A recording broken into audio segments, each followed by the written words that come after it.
Dek, ini pengantin. Siapa namanya laki-laki? Haikal Wahyu. Yang perempuan? Sylvia. Haikal Sylvia. Pertama, ini yang Haikal. Nikah, Sylvia, luruskan niat. Apa niatmu menikah? Tapi ada HP ku barangkali situ. Oh, sudah. Apa niatnya menikah? Ya, dalam agama kata Nabi, pubene nasaba angka 4 masalah. Nikahi karena 4 persoalan. Satu kata Nabi, nikahilah dia karena kecantikannya. Oh, harus cari yang cantik. Kenapa? Masalahnya dia 24 jam di depan tak. Mau ki tidur dia, baru bangun ki. Ada misalnya, mau ki makan, engkau sih? Boleh ki makan terus. Ada lagi di situ. Baru ki keluar toilet, dia lagi. Jadi kalau jelek, pasti cepat kau bosan. Iya toh? Maka perempuan harus cantik. Karena kalau kau tidak cantik, maka suamimu akan carikan kau yang cantik. Ya? Iya toh? Tapi ternyata cantik tidak boleh menjadi ukuran utama. Kenapa? Cantik ada batasnya. Cantik si Haikal menurut Sylvia. Ditanya Haikal, siapa yang cantik? Pasti dia bilang Sylvia. Kalau saya ditanya siapa yang cantik? Ya istriku. Berarti cantik itu subjektif dan ada batasnya. Ibu-ibu yang ada di depan saya ini cantik-cantik. Tapi ketika usianya sudah jalan sakaratil maut, berhenti kok cantik. Biar apa mu pakai? Begitu kulitmu berkerut, biar pakai berlian tidak mempan mi. Ya? Biar kau kasih shadow apa-apa, kalau sudah berkeriput berhenti kau cantik. Ada batasnya. Ternyata cantik 17 tahun oke, tapi balik itu 17. Nggak ya berhenti mah kau cantik. Toh? Cantik jangan jadi utama. Karena apa? Ada batasnya.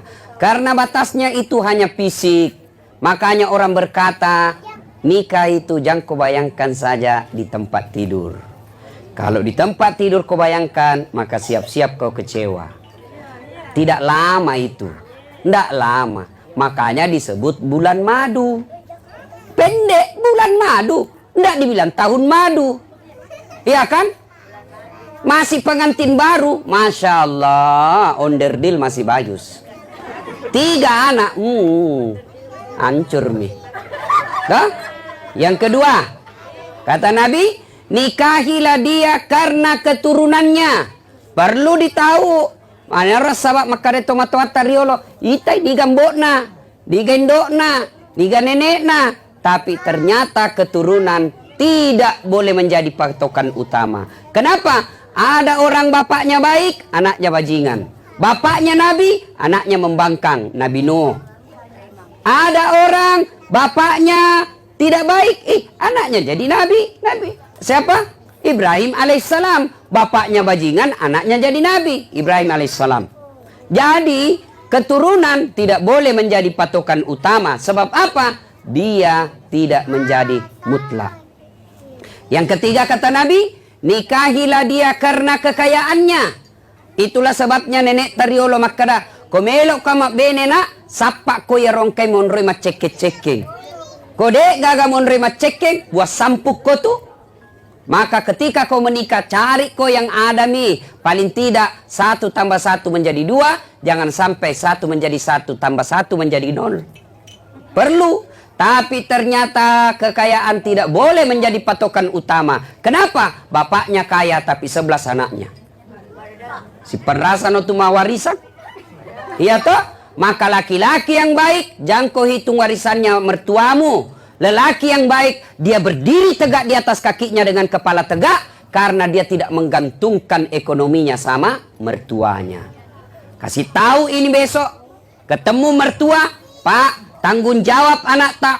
Hidup mati, tanggung jawab saya. Nyawanya saja saya tidak jamin. Semua makannya, pakaiannya, saya punya tanggung jawab. Bapak kalau mau kasih anaknya, kasih tahu saya. Nanti dek na hargai kak koi dilemak teruk malingnya. Ya? Yang keempat kata Nabi, nikahilah karena agamanya.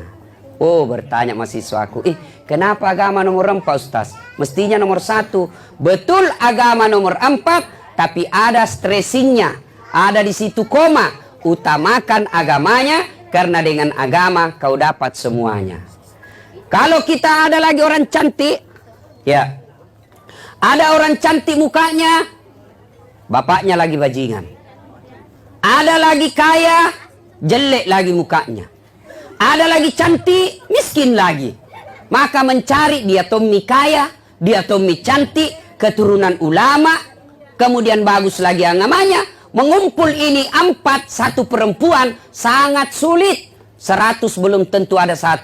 Kalau ada kita tahu di Makassar, tolong tunjukkan saya juga masih mau. Iya toh? Nah, oleh karena itu kata Nabi, usahakan agamanya. Kalau dia jelek mukanya, tapi agamanya baik, maka tutur katanya yang membuat dia cantik. Kalau dia miskin, tapi agamanya baik, akhlaknya yang mulia membuat dia kaya. Nah, utamakan agama. Paling sial, paling celaka, dia tommi jelek, dia tommi miskin, dia tommi tidak baik agamanya, dia tommi keturunan perampok. Dapat macilaka ko cappo. Nah, tuh satu ya, luruskan niat, pakai singi niat tak. Yang kedua, nasihat buat kita semua. Selesai ki menikah ini, Silvi, Pak Haikal, jangan ki bayangkan tidak ada masalah. Oh, menikah segumpung masalah. Ku kasih ki contoh, istri cantik, kita kira bukan masalah, nagoda orang. Apalagi kalau suami jelek, tambah masalah tuh. Coba. Berarti bagus kalau jelek istri. Jelek istri, nahina orang. Kita saya malu jalan sama dia. Duluan mako dek, nanti di pesta kita ketemu. Sampai Mina bilang, mana mako pak? Nah bilang, tidak jadi mencere-mencere kak. Coba. Cantik istri masalah, jelek istri masalah. Tidak ada orang tidak ada masalahnya. Selesai ki menikah ini. Sebelum menikah apa masalah? Diterima tidak lamaran? Diterima, selesai masalah, masalah muncul, uang panai. Iya toh? Sudah diselesaikan uang panai, apa itu nanti pesta. Sudah selesai pesta, baru mau dibayar sisanya. Iya toh? Tidak ada orang tidak ada masalah. Sudah kelar semuanya, apa? Apa? Baru kita dapat masalah, mau tongki punya rumah. Sudah beli rumah, cicilannya menunggu. Tidak ada orang tidak ada masalah. Semua orang punya masalah. Nah, alhamdulillah, jangankan kita, Nabi. Ada ndak yang kalah ibadahnya Nabi? Kira-kira ada orang lebih hebat ibadahnya dari Nabi? Nabi paling bagus ibadahnya. Kira-kira ada ndak yang punya doa semakbul doanya Nabi? Tidak ada. Nabi paling baik doanya, paling bagus ibadahnya, tidak ada dosanya. Apa tidak ada masalahnya dalam hidup? Penuh dengan masalah. Diusir dari keluarganya, di Mekah diusir. Kemudian dalam rumah tangga beliau pernah difitnah, Aisyah dituduh selingkuh. Itu Nabi. Apalagi tentara. Pasti. Baru ki buka kamar, naik spanning, buka kamar, menelpon komandan. Cepat kau lapor, siap komandan. Lari, ndak jadi masuk kamar. Coba, penuh dengan masalah. Selesai ki menikah nanti ni Silvi, Pak Haikal, pasti penuh masalah. Yang tadi waktu kita pacari bagus semua bicaranya. Tabe di mana kika kanda? Rinduku. Salam sayang selalu. Sudah ada anak satu tertumpu apa nabilan di mana nu simpan matanu dongo. Masuk mana nih tuh aslinya? Keluar nih semua aslinya. Baru keluar. Maka ketika ada masalahmu dalam rumah tangga Dinda, Pak Haikal dan Silvi, rumusnya kata Allah dalam Quran, jangan kau buka TV, jangan kau buka medsos. Rumusnya 2, ista'inu bis sabri wassalah. Sabarako. Yang kedua, perbaiki sholatmu. Sayang 1000 sayang. Ibu-ibu ada masalah, tidak sabar. Tiba-tiba nak dapat aslinya suaminya baru menyesal kak menikah sama saya. Coba ku tahu begini, tidak mau kak. Apalagi tidak mau nak dua anakmu. Sudah sabar. Sabar saja. Tidak ada mikala itu rumus sabar. Bu, suami tak ternyata tidak seperti yang kita bayangkan. Kita bayangkan seperti sifatnya Rasulullah. Kita bayangkan gagahnya seperti Syahrul Khan. Ternyata mirip Syahrul Khan, tapi ketika Syahrul Khan lagi buang air besar. Nah, oke lah. Ada masalah, sabar. Kala itu sabar. Tidak ada kala itu ilmu sabar. Bapak juga, kita bayangkan istri tak baik bicaranya. Kita bayangkan istri tak bagus akhlaknya. Ternyata hancur, jauh dari harapan. Maka rumusnya sabar. Tidak ada kala itu ilmu sabar. Tidak ada kala. Bagaimana memunculkan sabar itu? Resepnya ketika ada masalahmu. Jangan kau bandingkan keluargamu dengan orang lain. Jangan kau bandingkan rumah tanggamu dengan rumah tangga orang lain. Karena masing-masing pasti ada masalahnya. Ada orang ibu-ibu bilang, Ustaz, bahagia rumah tangganya itu, Ustaz. Aku bilang, dari mana? Kita tahu. Kita bilang, lihat kita tahu Facebook, Ustaz. Fotona deh, mesra-mesra. Oh, di Facebook. Iya, fotona mesra. Aku bilang, sini, Ibu. Dongo-dongo itu, kalau baku tarik rambut, ina share fotonya. Beleng-beleng itu kalau lagi nas foto dulu baru, baku tarik rambut, baru na share. Dongo. Pasti tiap mesra-mesra. Ya, hati-hati. Kalau ada orang di Facebooknya selama ini tidak pernah kita lihat foto-foto sama suami istri, tiba-tiba muncul suami istri mesra, biasanya sudah selingkuh itu orang begitu. Hati-hati. Ibu-ibu tidak pernah bawa foto suami tak, tiba-tiba bawa foto, hati-hati. Saya orang bilang ke temanku, Ustaz, bilang ke temanku, Ustaz, kenapa itu tidak pernah kulihat foto di dompet istri tak? Kenapa tidak pernah tahu itu kita ada foto-foto di wallpapernya istri? Aku bilang, malah aku apa? Aku hafal di mukanya. Itu yang tidak hafal muka istrinya, itu yang selalu bawa foto. Hati-hati, Ibu. Jadi kalau selalu ada wallpapernya itu, Ibu, jangan terlalu cepat bangga. Nah, lupa muka atas suami kita.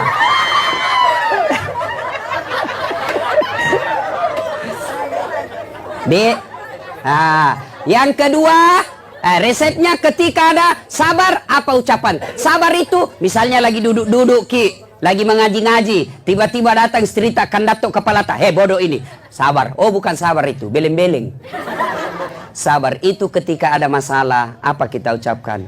Alladzi isa asabatu musibah qalu inna lillahi wa inna ilaihi rajiun. Sudah. Yang kedua, sabar. Setelah menyelesaikan dalam rumah tangga ada masalah, umur pertama sabar, yang kedua sholat. Nabi ada masalahnya, ingat ketika Isra Mi'raj, Nabi berduka meninggal istrinya, sampai Nabi mengucapkan siapa seorang wanita meninggal dunia lalu suaminya berduka terus mengenang kebaikannya, maka itu ciri-ciri wanita penghuni sorga. Besok-besok kalau meninggal kita suami tak berduka terus, Ibu, ciri-ciri penghuni sorga itu, Bu. Meninggal kita bilang suami tak dong baik dengan istriku, tak bisa kak lupa kebaikannya istriku, masya Allah baik meskipun dia tapi aku sayang sekali. Itu penghuni sorga itu. Tapi begitu ibu meninggal langsung suami tak masuk kamar berteriak merdeka. Penghuni neraka itu.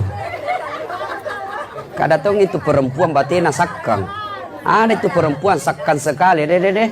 Batina nak kasih jadi tahanan kota suaminya.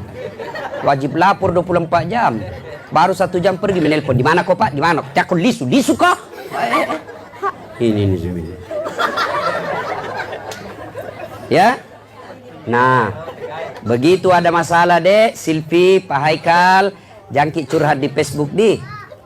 Ini banyak-banyak orang, saya ini Bu, hampir tiap hari ada orang minimal satu curhat masalah rumah tangga dan umumnya cerai. Apa sebabnya? Lebih banyak dia di Facebook, di WhatsApp.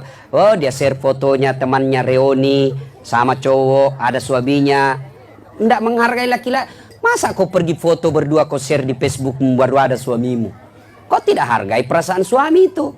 Ya, ada masalahnya bukannya sholat, ada masalahnya langsung nak ambil HP-nya, update status. Tak kusangka kau begitu. Oh, langsung balas temannya pacaran dulu. Ku bilang memang kenapa kau menikah sama kamu? Baru update status lagi, kesepian banget. Langsung share lagi, langsung seledin temannya, boleh juga tuh diganti. Ayo, jangan ya. Ada masalahmu, lebih baik kau sholat. Ya Allah, tidak kusangka suamiku begini. Tapi inilah takdir yang kau berikan. Engkau yang mengatur jodoh dan saya yakin inilah jodohku yang terbaik. Tapi ya Allah, jangan lama kasihan suamiku seperti ini. Kalau dia lama seperti ini ya Allah, saya takut berkhianat dan berdosa kepadamu ya Allah. Tolong saya ya Allah, karena engkaulah tempatku meminta pertolongan. Jangan kau pergi cerita sama tetangga. Pergi cerita sama tetangga, nah bantu tidak, nah gosip kok. Ku begitu suamiku di. Nah bilang itu dulu deh, kasihan nudi baik nah, kasihanmu pada dalam hatinya cidak kok. Jangan cerita sama keluarga, jangan. Nah masa nak cerita kau Ustaz? Nah keluargaku itu masih sepupu satu kali kak. Siapa yang dorong itu? Siapa yang halangi Nabi dakwah ketika pertama dakwah? Abu Sofyan. Siapa Abu Sofyan? Sepupu satu kalinya Nabi. Ayo, masa nak cerita kau Ustaz? Masih saudaraku itu. Siapa yang dorong Nabi Yusuf masuk sumur? Saudaranya. Masa nak cerita kau Ustaz? Amureku, saudara sama bapakku. Siapa yang halangi dakwah? Abu Jahal, Abu Lahab. Saudaranya bapaknya Nabi. Jadi tidak usah kau cerita sama orang lain.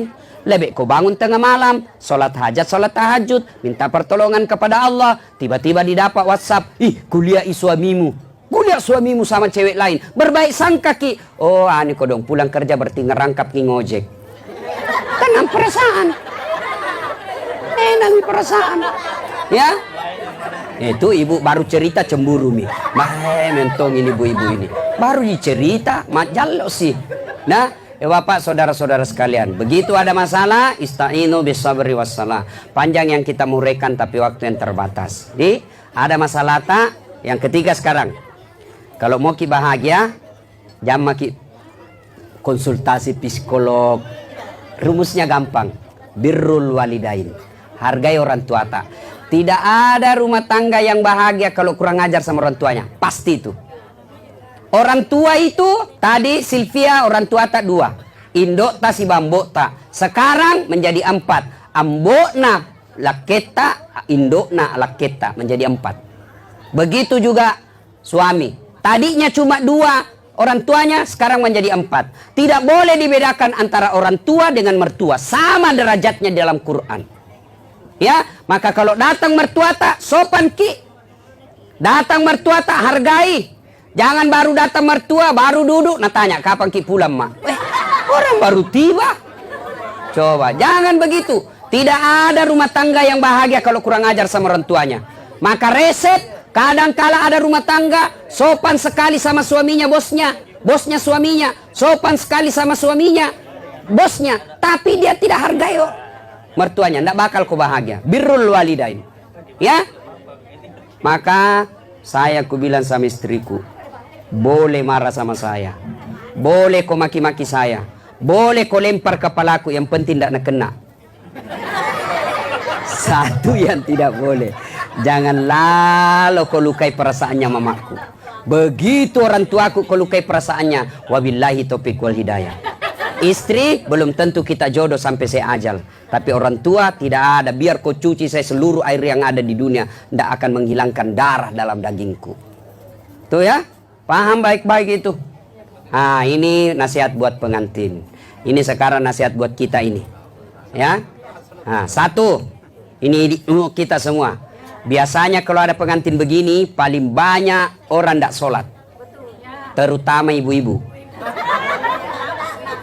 Gara-gara badda. Nak kira muka na tembok. Coklat, biru, abu-abu, keren, jingga.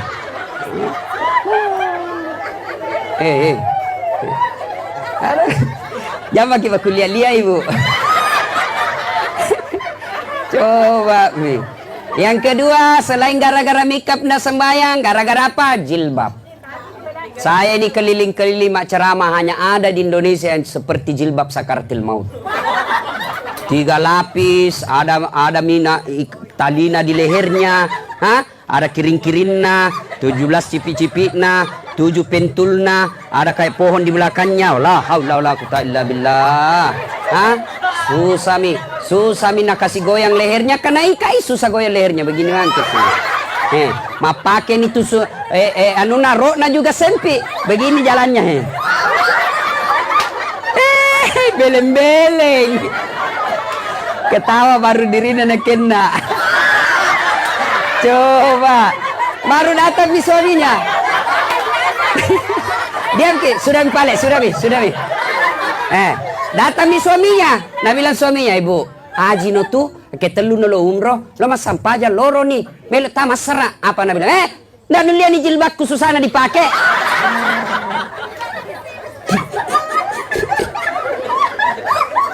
Coba. Ibu, boleh dandan tapi jangan sampai tidak sholat. Dandanannya, lipstiknya jangan sampai yang tidak bisa menembus air. Karena nanti kalau ibu wudu tidak kena itu bedaknya terlalu tebal, dia begini saja mau wudu telur ratu sebuye. Coba, enggak sah wudunya. Jadi bagaimana caranya Ustaz? Wudu dulu. Wudu dulu, baru make up. Sudah itu tahan kentut. Biar sudah ke make up batal. Nah bilang dah habis Ustaz, sedikit jika keluar tetap batal. Jelas ya? Jelas. Nah, yang kedua, biasanya kalau ada acara begini banyak yang apa?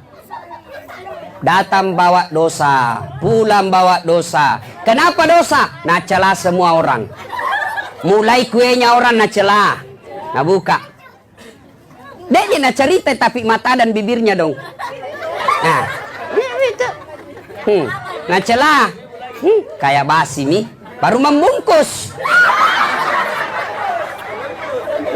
Jadi itu biasa kalau pika pengantin, kulihat-lihat saja mak doko si bu, mak doko si. Nah kasih masuk tuh di tas, nah lihat-lihat dulu. Dia udah tahu ada CCTV. Nah kasih masuk tasnya. Ibu-ibu Columbus. Tahu Columbus? Kelompok ibu pembungkus. Bu. Halo bu. Nggak boleh membungkus ya, bu. Nggak boleh ibu bungkus kalau ada acara pengantin. Kenapa? Haram. Sama mencuri. Ya, kenapa tidak boleh bu? Orang sudah hitung tamunya. Tamuku 300. Dengan kue saya sediakan begini. Kalau membungkus ki semua, masih iri kasihan yang punya tamu, ndak cukup makanannya. Ya. Yang ketiga, biasanya kalau ada acara begini banyak praktek mubasir. Ada itu mubasir, itu terutama air gelas. Belum pi habis todok misede, belum pi habis tusuk lagi uang semua itu. Ya. Satu tusuk ji mau makan sate, nah ambil 2. Begitu sudah dipiring bekas ndak ada mau makan meskipun ibu sudah ndak sentuh. Lebih baik nombo, jangan ambil berlebih. Mana mi juga yang porsi mengamuk. Bocor lah haulah. Dia tak masih siri saya kini temana kita weh. Pekampung. Coba ya. Jangan ya. Lebih nombo. Karena itu ternyata kue-kue di pengantin saya rasakan kadang enak di mata, tidak enak di leher. Bagus sekali, dikira kue, ternyata ikan. Ada kan begitu. Saya juga pernah kejadian temanku, nak kira mie, ternyata apa itu? Mangga, dikasih model seperti mie. Begitu nama Ustaz, kecut, aku bilang mangga itu. Maka jangan langsung ambil, nggak jadi kau makan, sia-sia orang. Nah yang berikutnya, kalau ada pengantin begini, biasa juga banyak yang tersinggung pulang. Kenapa tersinggung? Merasa tidak diambil. Binda dilayani, jauh-jauhku dari Pindrang, jauh-jauhku dari Bone, sewa mak mobil kodoma panter, nginap di hotel, jutaan uangku habis. Ndak nabati-batika yang punya cara. Yang punya cara kasihan banyak tamunya. Mungkin na urus ki semua, na tudangi ki tidak. Mengerti maki saja. Pulang pecu. Ndak mau lagi batiku beli tomat baju baru, ndak nambe kasoti. Gara-gara soti na pecu. Ini juga tukang shooting, jangan ku baik-baik kok ahlaknya, ya. Yang punya kamera, hargai tamunya orang. Kadangkala kau kasih pantat, marah orang. Kameramen yang profesional itu menghargai tamunya orang. Dia sudah sebelum mulai acara, dia sudah tahu di mana posisinya nanti. Jangan nanti masuk tamunya orang kau kasih pantat, pasti tersinggung kalau dia orang terhormat. Singgi kipak. Tidak boleh. Disitulah profesionalnya seorang kameramen. Dia bisa tahu di mana posisi yang ideal. Ya? Nah, sudah. Nah, banyak yang kita mau sampaikan tapi waktu yang terbatas. Insya Allah lain waktu dan kesempatan ya. Saya ini tinggalkan pesawat Pak. Pesawatku jam 12. Wabillahi taufiq wal hidayah ini habis nih. Saya dikasih tahu jam 10 sudah selesai acara Ustaz. Ternyata jam 11 baru mulai. Apa boleh buat ya? Nah, ada yang saya lupa. Ini Bapak pengantin laki-laki, Pak Haikal. Besok kalau marah ki, jangan ki gampang bilang talak. Begitu Pak Haikal bilang talak, Tidak boleh dimain-mainkan itu. Kata yang tidak boleh dipermainkan laki-laki dan perempuan, kata talak. Ya, kalau bapak bilang saya talak kok, jatuh talak satu itu masih boleh kita campur. Malam sejuk, dingin, baku peluk, masih boleh. Tapi kalau dia bilang saya talak kok, 5 menit kok, talak tolak kok, jatuh talak 2. Nanti bapak boleh campur, nikah dulu. Ada mahar, ada ijab kabul, ada saksi. Panggil orang tuanya, nikah ulang, baru boleh campur. Kalau Pak Haikal campur tidak nikah ulang, berzina namanya. Ya, jangan gampang bilang talak. Nah, kalau dia, saya talak kok. 5 menit, talak tolak kok.